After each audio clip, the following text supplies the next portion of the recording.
I'll start off by apologizing. My son is not going to let me read unless it's there, so I hope inshallah that's okay. أعوذ بالله من الشيطان اللعين الرجيم بسم الله الرحمن الرحيم الحمد لله رب العالمين الصلاة والسلام على أشرف الأنبياء وسيد المرسلين وحبيب إله العالمين أبي القاسم محمد اللهم صل على محمد وآل محمد وعلى أهل بيته الطيبين الطاهرين المعصومين منتجبين المنتخبين المظلومين الغرر الميامين سيما بقية الله في الأراضين وحجته على الخلائق أجمعين سيدنا وإمام زماننا وصاحب نعمتنا وولي أمرنا مهدي هذه الأمة وطؤوس أهل الجنة على حجة ابن الحسن العسكري فداه وأرواح العالمين صلوات. اللهم صل على محمد وآل محمد. Inshallah, in tonight's lecture, I'd like to dedicate this to a question that has been asked for many centuries, a question that is in a way still left unanswered, a question that the Shia of Ali ibn Abi Talib get on a day-to-day basis. And the question is, if you believe that Ali ibn Abi Talib was the rightful successor to the Prophet, and if you believe that he was ordained by Allah subhanahu wa ta'ala and ordained by the Prophet of Islam, then why is it that after the death of the Prophet, he did not stand up and say, this is my right? Or why did he not fight against those that stole his right from him? Or why did he not object and say to them, no, this is not your right, but in fact this is my right? A very good question that we get. And inshallah, I've spent a lot of time researching this topic. So in the time that we have today, I would like to answer this point and to be able to explain and answer what I call the title of this lecture, The Silence of Ali ibn Abi Talib. Salawat. اللهم صل على محمد وآل محمد.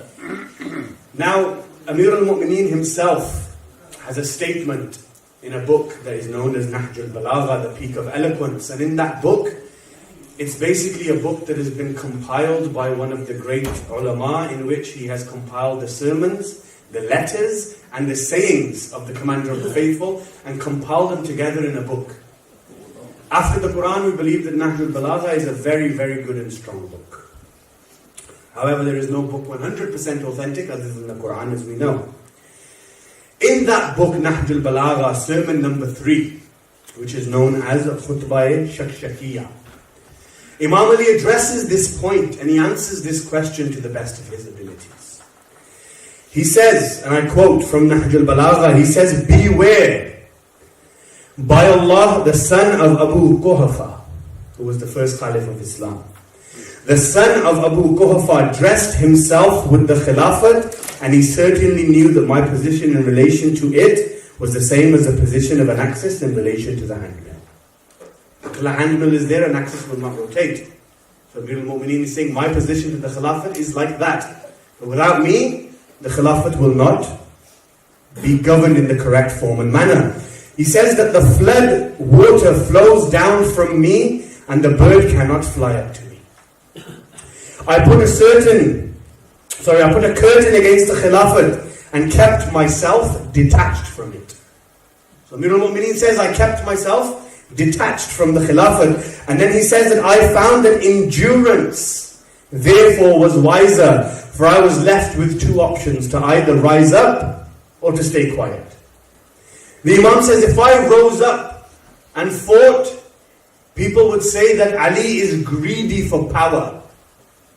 Therefore he fought to satisfy his greed.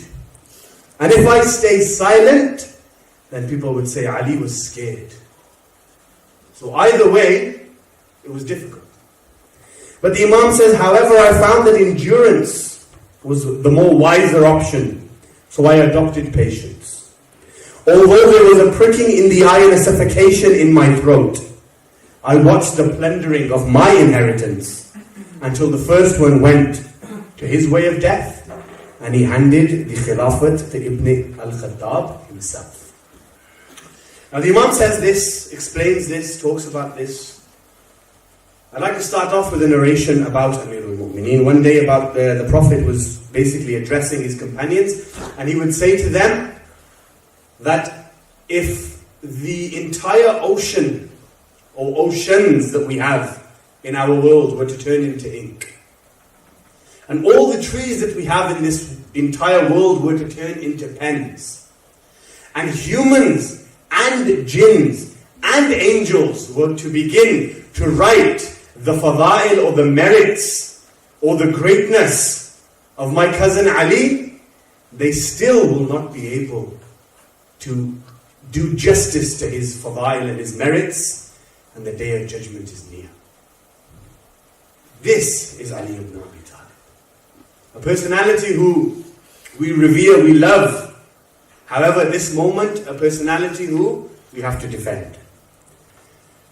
So in today's lecture, let's start off prior to the Prophet's death. Let's go back a few days before the Prophet leaves this world. There is an incident that is known as the calamity of Thursday. We know the Prophet passes away on a Monday or a Tuesday, so this is literally just a few days before the Prophet dies. It was a Thursday. The Prophet was on his deathbed in his house. His companions had gathered around his bed, and they were all there to listen to this man as he's about to leave this world. The Prophet turns towards his companions and he says, "Oh my companions, can you get for me a pen and a paper?" He said, "Why, Rasulullah?" He says, "So that I may write for you a will, or I may write for you a statement, that after my death, you will not go astray. So as long as you adhere to this statement, you will be safe after my death. You will not go astray." Some of the companions said, "Okay, yes, of course, Ya Rasulullah, somebody get the Prophet a pen and a paper." Yes, some companions, we prefer not to name, but some, or one certain individual would turn towards the Prophet and he would say, "Hasbuna kitab Allah. The book of Allah is sufficient enough to guide us. We don't need this statement from the Prophet." So the companions began to quarrel with each other. Some started arguing, saying, "Give the Prophet a pen and a paper. He's our Prophet." And the other group was now saying, no, don't give him a pen and a paper. The book of Allah is enough. We don't need to do this. This man then takes one step forward and says, "The Prophet is delirious. The Prophet is ill. He's overcome by grief. He's overcome by illness. He doesn't know what he's saying." We need to remind this person that the Quran says, وَمَا يَنْتَقُ عَنِ الْهَوَىٰ إِنْ هُوَ إِلَّا وَحْيًا يُوحَىٰ. Muhammad does not speak until I have revealed revelation unto him. So if the Prophet is saying, "Give me a pen and a paper," it's not the Prophet saying it, it's Allah subhanahu wa ta'ala saying it. And when this man is turning towards the Prophet of God, and he's saying that Hasbuna kitab Allah, he's questioning the Prophet, and then saying, no, the Prophet's delirious, leave him alone. You can see that the revolution or the rebellion against Amir al-Mu'mineen had already begun, and the Prophet is still alive. He hasn't left this world yet. And just for the purpose of the recording and for those that listen to this lecture, this incident has been narrated by Ibn Abbas within Sahih al-Bukhari in the chapter that's talking about the saying of the sick, volume 2. And it's also in Sahih al-Muslim in the end of the book of Al-Wasiyah, volume 5, page 75. Also in the Musnad of Imam Ahmad ibn Hanbal, volume 1, page 335, and has also been narrated in Tarikh Tabri, volume 3, page 193, and also in Tarikh Ibn al-Kathir, volume 2, page 230. You give these references because you don't want somebody to turn around and say that you Shias are making things up, or you Shias don't know what you're talking about. We're answering you from an academic level. So this was the first incident that happened. The second was known as the army of Osama. Just to mention a funny incident. I was at work a few days ago preparing this lecture. I was searching online and I typed the army of Osama. And my manager called me into the room and said, "Syed, can we have a chat?" And I was like, "Oh no, what's wrong?" He says, "I know you lecture and things like that, but what were you searching on the internet today?" I said, no. I was like, no, let me clarify. Not Bin Laden, there's a different Osama that I was searching. I was not searching the army of Osama. So my manager says, "Okay, as long as we're clear that it's not that Osama." I said, no, this was a different Osama. He says, "No problem." However, when I was researching this, it came to a point now, Osama was a very young man. And the Prophet said, on the Friday, which was the next day after the calamity of Thursday, he looked towards his companions, including the first Khalifa, the second Khalifa, and the third Khalifa. And he would say, I want you to leave Medina. I want you to go join the army of Osama. The Muslims are about to partake in a war against the Romans. Islam is very weak at this stage. I'm on my deathbed, which means I'm going to leave this world in a couple of days. I want you to go and join his army. A few companions then again differed. No, we don't need to join Osama. Some said, Osama's a young boy. What right does he have to lead us in an army? Some said again, no, just leave it. Rasulullah doesn't, just leave it. He's about to die, he doesn't know what he's saying. Until the following day, or the day after, the Prophet, in his state of illness, would get up and say to Amir al-Mu'mineen, take me to the masjid. Amir al-Mu'mineen would give the Prophet support on his shoulders. He would carry the Prophet into the masjid. The Prophet would ascend the pulpit. He would look towards the Muslims and he would say, may Allah's curse and my curse be upon those individuals who I have told to leave the city of Medina and to join the army of Osama. And if they have not left, then Allah's la'nat and my la'nat are upon those people. Pick up the books of history, you'll know who those people are. Who the Prophet said, leave the city of Medina. In a way, the Prophet knew what was going to happen. Of course he did. He has the knowledge of the unseen by the will of Allah. He knows that after my death, a few people are going to differ on the issue of khilafat, on the issue of successorship. So I would rather have them out of Medina. So upon my death, they don't have an opportunity to cause turmoil, to cause trouble. However, they did not leave. And the Prophet again reiterated the fact that la'nat upon those that do not leave. Now when we discuss khilafat, when we discuss who is the successor to the Prophet, yes, there's a huge difference between the Shias and the Sunnis on this. And unfortunately, it's an issue that has caused a lot of bloodshed, a lot of corruption, a lot of fights, a lot of wars. Now they are on the position and on the status that Allah subhanahu wa ta'ala did not elect a successor for the Prophet. And the Prophet himself did not elect anybody either. Our brothers in Islam are on the opinion that the Prophet said, after my death, you do whatever you want. The Quran says, وَأَمْرَهُمْ شُورَى بَيْنَهُمْ. And the matter is for the gathering. So all Muslims, gather together and decide amongst yourselves whoever is fit to lead. Then they contradict themselves. Because then they turn around and say that the first Khalifa led the prayers in the mosque while the Prophet was ill. And him leading the prayers was the Prophet's way of saying, look, in my absence, turn to him. So firstly, وَأَمْرَهُمْ شُورَى بَيْنَهُمْ just goes out the window. Secondly, you claim that the first Khalif led the prayers. If you accept this, then I have to ask a question. What was he doing in Medina in the first place? He should have been out of Medina. He should have been in the army of Osama. He shouldn't have even been in Medina. So if you are to accept that he led the prayers to represent the Prophet, then you have to accept that those that did not leave Medina, Allah subhanahu wa ta'ala's curse and the Prophet's curse were upon those individuals. Nonetheless, turmoil happened. Then the Prophet's soul departs his body.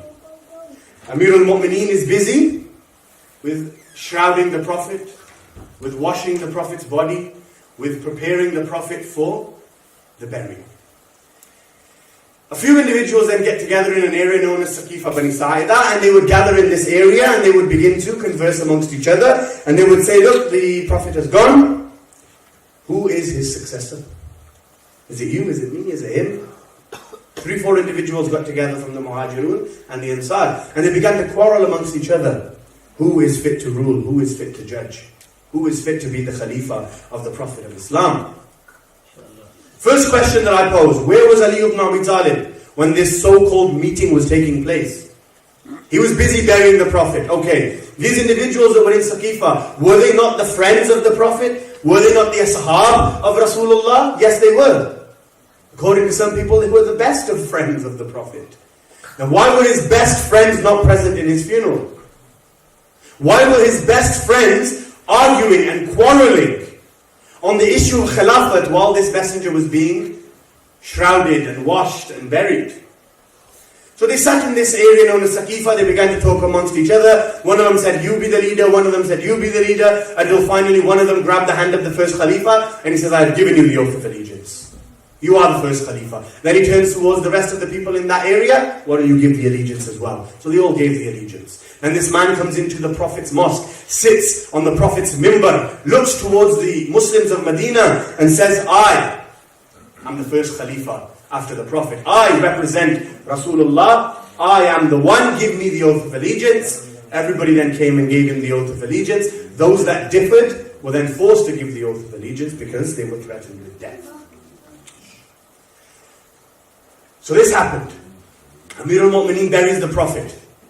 He then comes to the masjid. When Amir al-Mu'mineen enters the masjid, he looks up and he sees a person sitting on the mimbar of Rasulullah. He sees that people are giving him the oath of allegiance.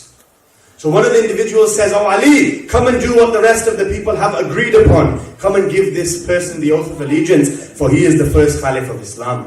We say to that individual that at Ghadir, when the Prophet raised the hands of Amir al-Mu'mineen and he said, "Man kuntu mawla fahadha aliyun mawla," it was you who came, the first person to say, "Bakhin, bakhin ya Ali." Congratulations, O Ali. For today you have become the Khalifa of all the Muslim believing men and women. Yet today, you are standing and looking at that same Ali and you are saying, go give him the oath of allegiance. So the Khilafat was taken from him. We know it was taken from him. So what did Amir al-Mu'mineen do? Nothing. He did not give the oath of allegiance and he went home. Now, the Khalifs began to have a conversation with each other. If Ali does not give you the oath of allegiance, your allegiance is worth nothing. Do you know that a few people with Ali have gathered in the house of Fatima al-Zahra and they have refused to give you the oath of allegiance? So the Khalif says, fine, send a few people to the house and tell them to send Ali to me. Once he comes here, I will ask him for the oath of allegiance. So they come to the house of Zahra. They knock on the door. Zahra comes through the door. She says, what is the matter? This person says, come out. We are here for Abul Hassan. She says, Abul Hassan is not going to come out. He's busy compiling the Quran. He says, well, if you don't come out, then we're going to burn this house. She says, if you're going to burn this house, the house that Hassan and Hussein are in, the house that Rasulullah would stop and say, Assalamu alayki ya Ahl Bayt al-Nabuwa, the house that Jibreel would ask permission before entering, the house that the angel of death does not enter without permission. He says, yes, by God we will. So they burned the house, kicked the door. We've spoken about the tragedy of Zahra. Bring Ali ibn Abi Talib to the mosque. The Imam comes to the mosque. They say to him, give the oath of allegiance. SubhanAllah, just as Hussein would say to Yazid al-La'in, a man like me cannot give a man like you the oath of allegiance. Amir al-Mu'mineen would turn towards the first Khalifa of Islam and he would say, a man like me will not give a man like you the oath of allegiance. For this is my right, it is not your right. So we know that there was an objection. We know there was an objection, but what we are here to discuss today is why did he not fight? Why did he not take what was rightfully his? Why did he not argue? Why did he not cause a war? Why did he not bring proofs and facts that he was in fact the first Caliph of Islam? So Amir al-Mu'mineen did not give the oath of allegiance and then he came home. Now as time began to pass, Sayyidah was ill due to the attack on her house and then she passes away. Before she passes away, there's a very sad narrative that I'd like to narrate. They say that one day Abul Hassan, Amir al-Mu'mineen, Ali ibn Abi Talib comes home and he looks towards his wife and she looks towards him and she says, what's wrong, Abul Hassan? You look very sad today. The Imam says, Ya Zahra, nobody in the streets are giving me salam as I am walking past them. So she says, oh Abul Hassan, that doesn't matter. Why don't you give them salam first? He says, Ya Zahra, I give them salam.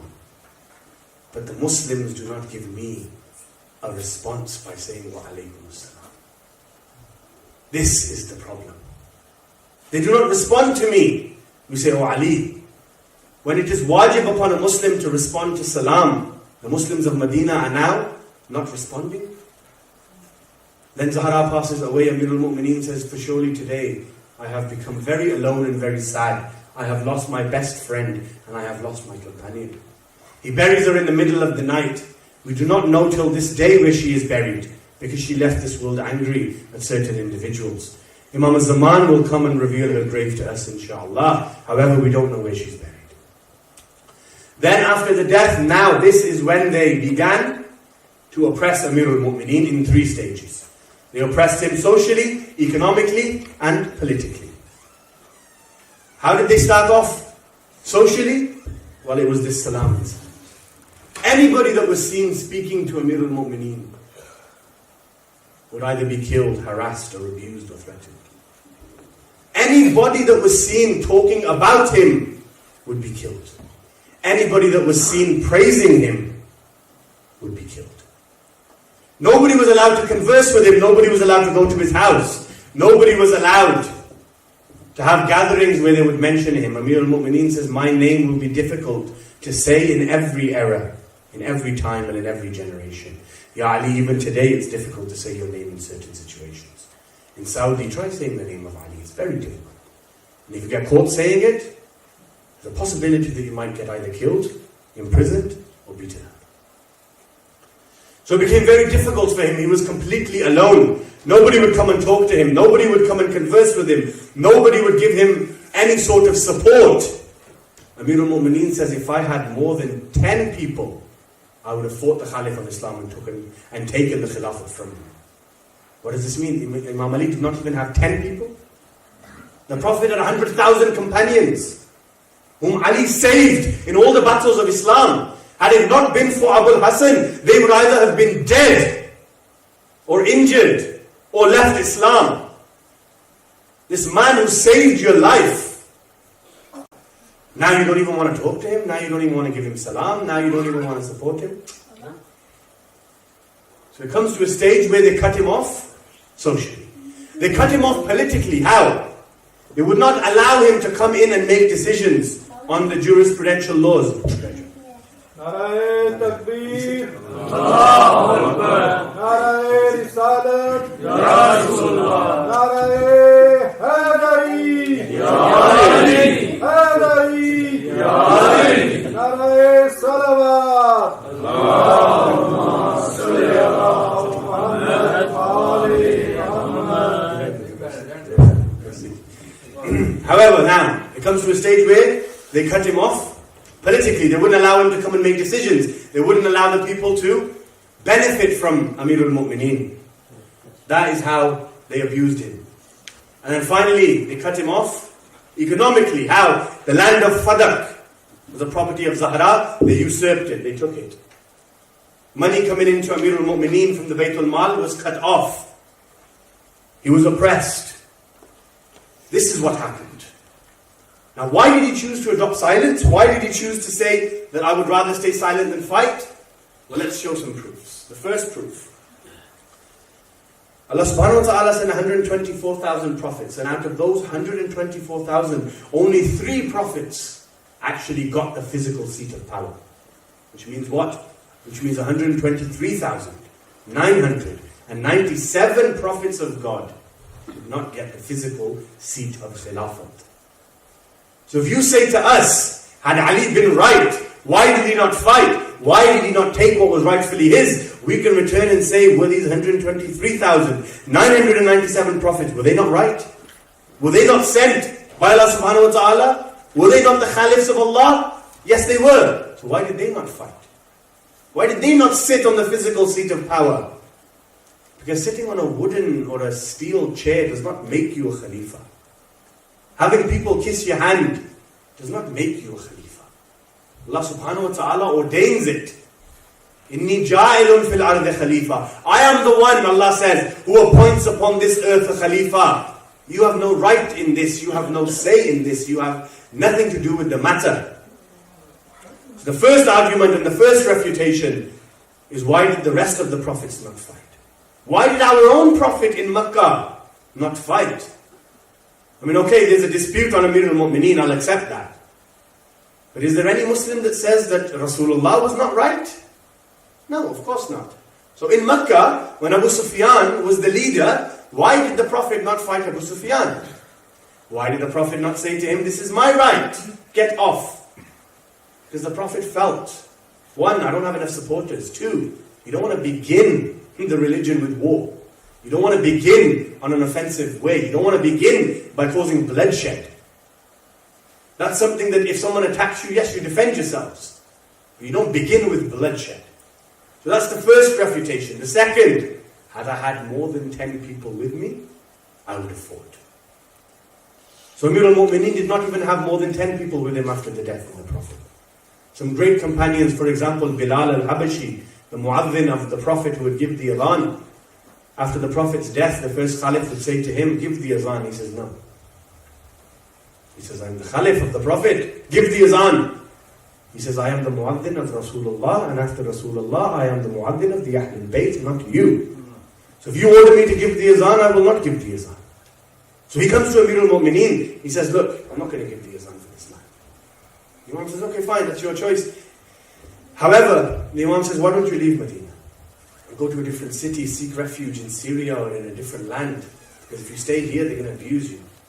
They're going to threaten you, they're going to attack you. And there's a possibility that they might even kill you. So Bilal leaves. A few other companions remain in isolation. They go quiet. So the second response is Amir al-Mu'mineen did not have that many people. The third is, again, Islam was weak. The Romans and the Muslims were about to partake in a war. The last thing Amir al-Mu'mineen wanted to do was to cause a split in the nation of the Prophet. For there is no more revelation coming. This is the last Prophet. No more prophets are coming. No more wahi is coming. No more revelation from angels are coming. No more second chances. This is it. And if you mess up now, then that's it. It's done. We make a statement where we say, why did Allah subhanahu wa ta'ala send so many prophets? Why not just send our prophet? And just deal with it in one go. One of the ulama gives a very beautiful response. He says, because no prophet had Ali. Had any other prophet had a man like Abul Hassan, there would be no need for another prophet. Because he would make sure that the people do not go astray.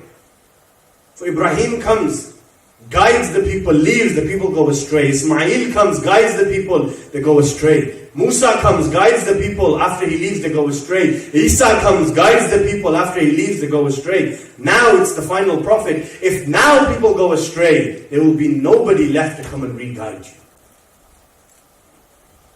And just to mention on the guidance of Amir al-Mu'mineen, I'd like to mention a very beautiful narration. They say that one day the Prophet was sitting in the masjid on the floor, and a jinn entered inside. So all the companions got scared, which is something that the companions used to do quite a lot, believe it or not. But they got scared. The Prophet says, do not be scared, I am here. The Prophet looks at him and says, who are you? He says, I am the great grandson of Iblis, of Shaitan. The Prophet says, okay, what do you want? He goes, Ya Rasulullah, I've come to ask you a question. He says, okay, go ahead. He says, you know as well as I know that our great-grandfather Shaitan's job is to lead people astray. And we, being his children, have tried to lead people astray. However, we haven't been able to lead them because every time we approach a prophet to take him off the path of Allah subhanahu wa ta'ala, a man comes up to us and he threatens us in such a way that we get scared and then we run away. Now we don't know who this man is, but all we do know is that we're scared of him. But then we have a conversation amongst each other and we say, maybe it's the prophet that is going to succeed this prophet, that's coming to save the prophet before him. Then this prophet dies and the next prophet comes. We then come to lead him astray. Then this man comes again. And all of a sudden he scares us, threatens us. So we assume it's the next prophet, the next prophet, the next prophet, until finally, Ya Muhammad, we even believe that you are the last prophet. We may not believe in Islam and in your religion, but we jinn also believe you are the last prophet. And now that we've seen your face, we've come with a question. Who is that man? Who is that man that has saved 124,000 prophets with his bravery and with his courage? The Prophet says, if I show you this man, would you be able to recognize him? No. And the jinns would say, oh Prophet, of course, this man is in our nightmares. We can't forget his face. If you show us his face, of course, yes, we'll know who he is. We will know. So at that moment, there was a man sitting to the right side of the Prophet. The Prophet puts his hand underneath this man's chin and he raises his face. As soon as his face comes up and the illuminating light begins to shine from the face of this man, that jinn all of a sudden gets scared and moves back. and says, yes, yes, by God, this is the man who has saved prophethood. Who is he? The prophet of the earth. Ask me. A man who would say to his companions, what sprinkles in you overflows in me. A man who would say to his companions, if you want to know what life is, come and talk to me, converse with me. A man who would sit Kumail down and say, Kumail, I'm going to give you a dua. A dua about how you should talk to Allah. And that dua today is known as Dua al-Kumail.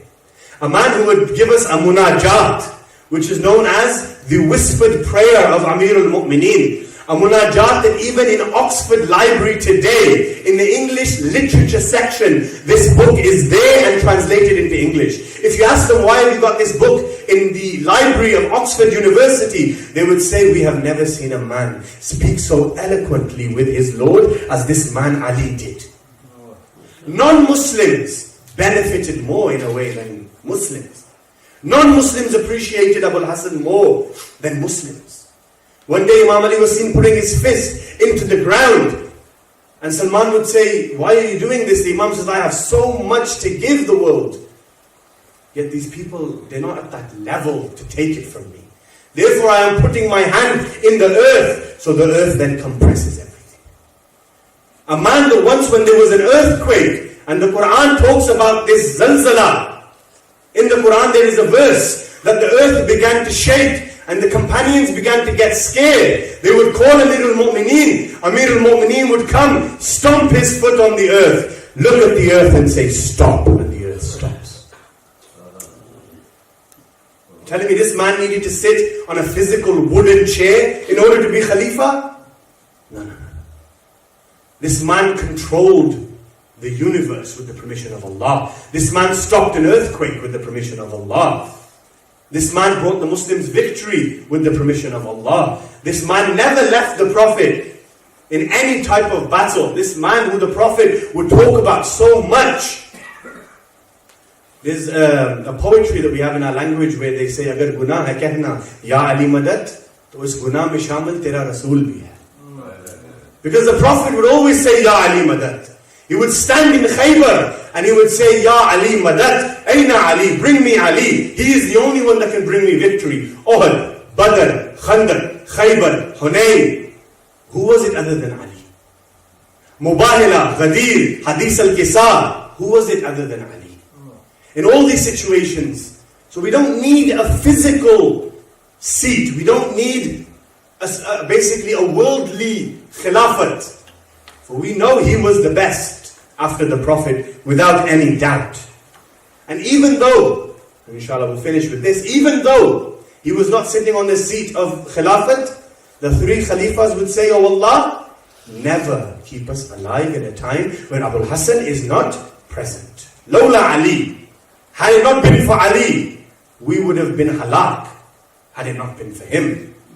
A few stories about Imam Amir al-Mu'mineen. That during the time of the first or the second Khalif, an individual dies and he leaves a will. In his will he writes, I have 17 camels. And I want you to divide them in such a way that I want you to give my older son 1/9, the second son 1/6, the third son 1/3. The Khalif says, this is impossible. For how do you half 17? Forget the others, you can't even half 17. So what, you're going to cut a camel in half? Yeah, we have to honor his will. He's left a will. So what do we do? What did they always do? Where's Ali? They called Amir al-Mu'mineen. He comes into the court. They say, Ya Ali, a man has left a will. 17 camels, a 9th, a 6th, a 3rd. We don't know how to divide this. So Amir al-Mu'mineen says, no problem, I'll do it. Bring me one of my camels. So he makes it 18. Half's 18. Gives it to the older one. A 1/6 of 18 gives it to the other one.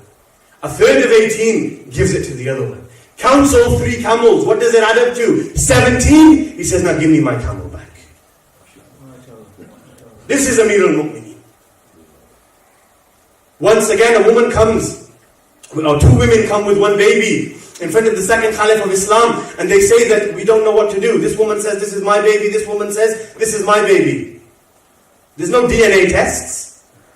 So how are they going to determine who's the mother? Where's Ali? Amir al-Mu'mineen comes in. Ya Ali, this is the situation. Can you please help us? Of course. Bring me my Dhul-Fiqar. What? Bring me my Dhul-Fiqar. They bring him his sword. He says, place the baby on the floor. He raises his sword. He's about to cut the baby in half. He says, I will split this child into 2 pieces. You can take half and you can take half. All of a sudden, the woman that was the real mother would say, no. I was lying. It's not my baby. It's her baby. Just give it to her. The Imam says, no, it's your baby. Take it. So the second Khalid says, Ali, how did you know this? He says, because a real mother would rather have her child in the hands of someone else than see her child die. At the time of the third Khalid, a woman had given birth to a baby after 6 months. It was not the norm, 6-month pregnancies back then. It was 9 months. Premature births were not known. So they accused her of committing adultery. Her husband said, this is not my child. She has committed adultery. The third Khalid says, then stone her to death. Just before they do that, they say, no, wait. Call Amir al-Mu'mineen. The Imam comes and he says, no. He mentions a verse in the Quran where Allah subhanahu wa ta'ala speaks about birth and speaks about babies in the wombs of their mothers and speaks about this and says this woman has not committed adultery. She has just given a premature birth. Therefore she does not get stoned. Get up and go home. This is Amir al-Mu'mineen. His justice was such that they say a Jewish individual once was standing in the marketplace.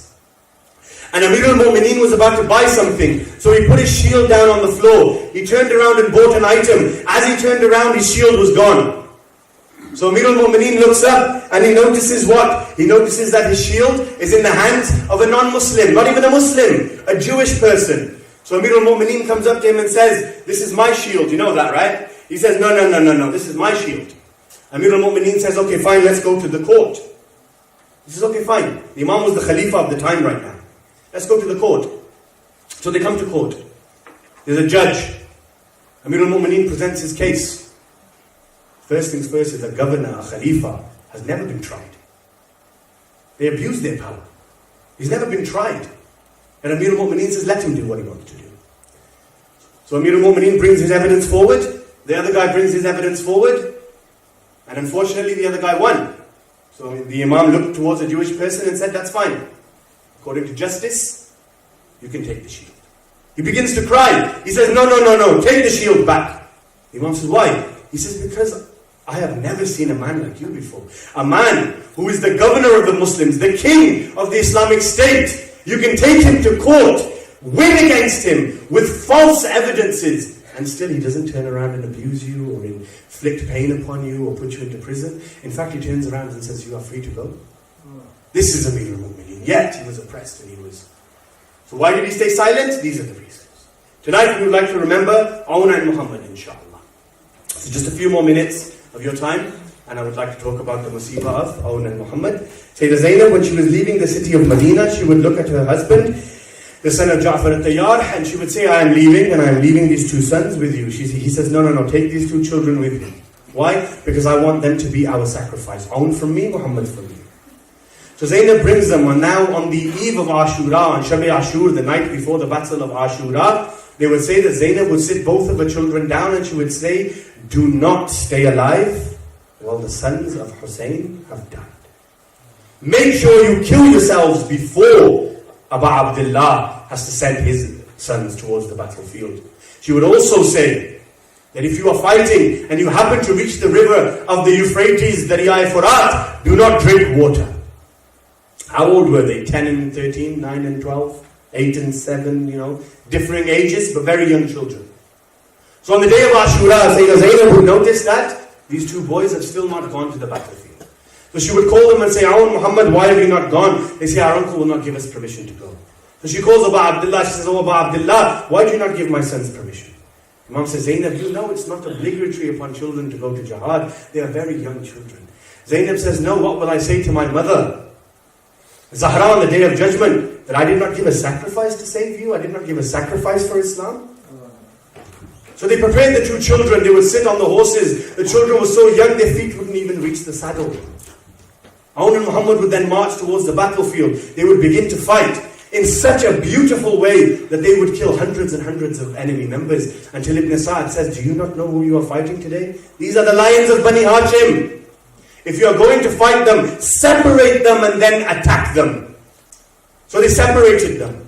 And then they began to attack them. Both of them fell. And as they fell from the horse, they would say, Assalamu alayka ya Aba Abdillah. Peace be upon you, Aba Abdillah. At that moment, Imam al-Hussein and Abil Fadl al-Abbas both would rush towards the battlefield. One would go towards Aun and one would go towards Muhammad. As they would approach their bodies, they both would say the same thing. Are you proud of us, uncle? Are you proud of the battle that we did? Both of them would say, yes, we are. Do you have any last wishes? Do you have any last requests, O Aun, O Muhammad? They both would say, oh uncle, please tell our mother that we did not drink from the river Euphrates. The Imam would bring the children back to their camp. Zainab would not cry. After Ashura, she would still not cry. She gets taken to Kufa, she gets taken to Sham. She still doesn't cry. She only cries for Aba Abdullah al-Hussein until eventually then she comes home to Medina. As she comes home, she enters into her house and notices 2 empty beds. That's when she remembers Aun and Muhammad. She falls onto the floor and she begins to cry and she says, Ya Auna, Ya Muhammada, Inna lillahi wa inna ilayhi raji'un, wa sayalamu alladhina zalamu ayyamun kalibiyan kalibun. Salawat.